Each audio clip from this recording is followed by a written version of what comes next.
Hi, I'm Steve Kindig, and I'm the Senior Home Audio Video Editor at Crutchfield.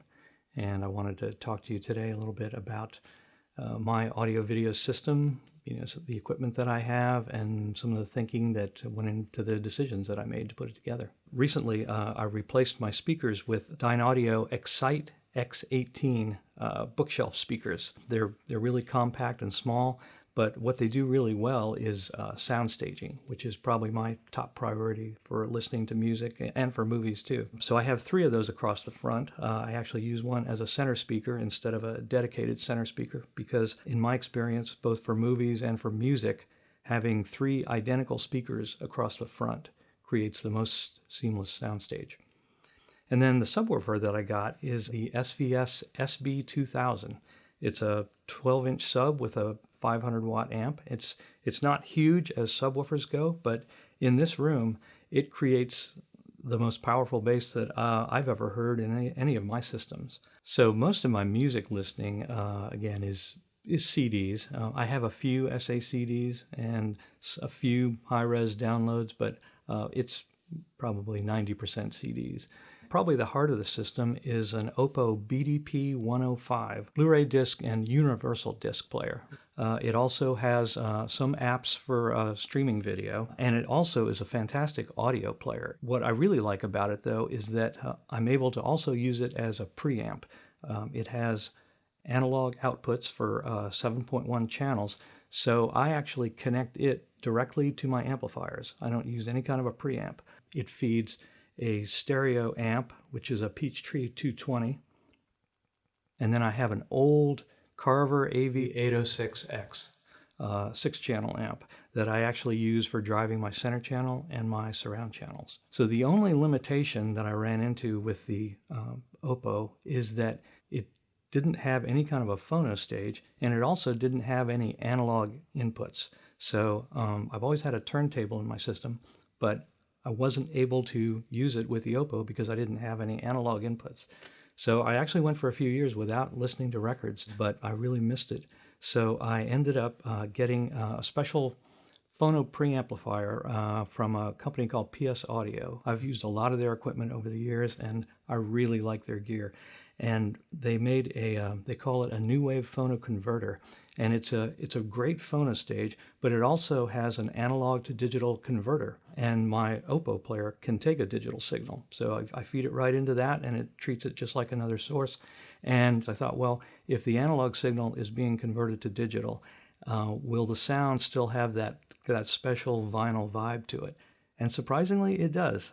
So all of my gear is protected by a power conditioner. It's a Panamax. It's one that we sold, about 20 years ago, but it's still going strong. It's provided bulletproof protection. So the turntable that I have is a Music Hall MMF7, which also is probably 15 to 20 years old. I'm a big believer in getting good cables. And so most of the cables that I have are AudioQuest. One reason I've kind of settled on AudioQuest is that I think their cables are just really well made. I use good speaker stands with my front speakers here. I definitely believe in metal stands, and they're sand fillable. And the basses all have spikes on them because that helps a lot when you're sitting on carpeting. I put a set of the Isoacoustics Gaia 3 isolation feet on the bottom of my subwoofer. I wasn't necessarily expecting huge improvements, but it was definitely noticeable. One thing in particular was that occasionally on really deep bass tones, I would get a little bit of rattling in the room. I think it might have been these light sconces.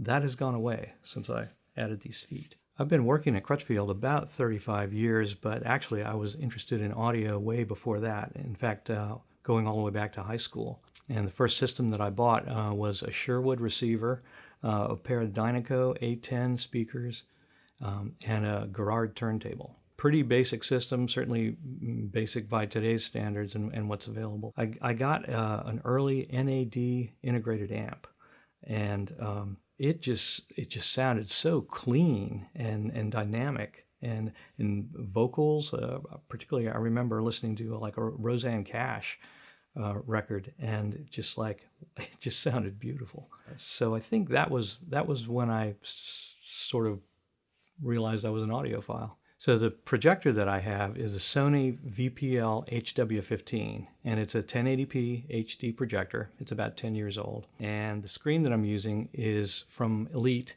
and it's an 84-inch screen. I think the gain is 1.0, which works well in this room because I can totally control the light in this room. With all the lights out, it gets pretty much pitch black in here.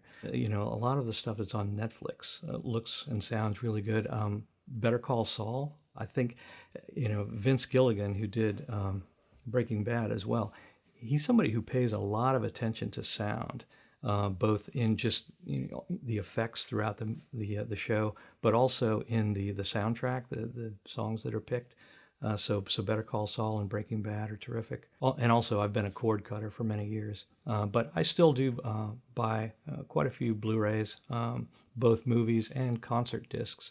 Watching a well-produced Blu-ray concert down here is a pretty immersive experience. So when I was kind of designing this room, I had home theater in mind, and I did a lot of reading on like AVS Forum and places like that. And that's where I got a lot of the ideas as far as painting the front wall and the ceiling the absolute flattest black that I could find. I mean, this was actually the same black paint that is used in movie theater projection booths. And then the rest of the walls, I tried to paint as neutral a gray as possible.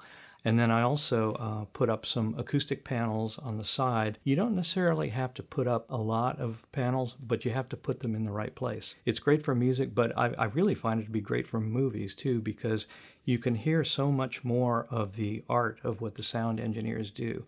I mean, when people move from room to room and the acoustics change, you know, on screen, I mean, you can hear all that. You can hear things that are going on in adjacent apartments. You know, of course, you can hear dogs barking in the neighborhood and stuff like that. It's really realistic. In fact, you know, when my dog is down here and there are like dogs barking in the neighborhood in the movie, I mean, he starts barking. So the first stereo system that I had, you know, helped me take my first steps into, you know, music discovery. And then over the years, as I've gotten higher resolution systems, that's really helped me explore a lot of music that I might not have ever discovered otherwise. And the same thing for video. It's really made me appreciate the production side of video, and I pay a lot more attention like to the way things are shot. And it's just made it all really a deeper, richer experience. So that's my home theater system. Thanks a lot for watching. If you ever need any help setting up your system, give Crutchfield a call. They have tons of advisors on hand ready to give you a hand.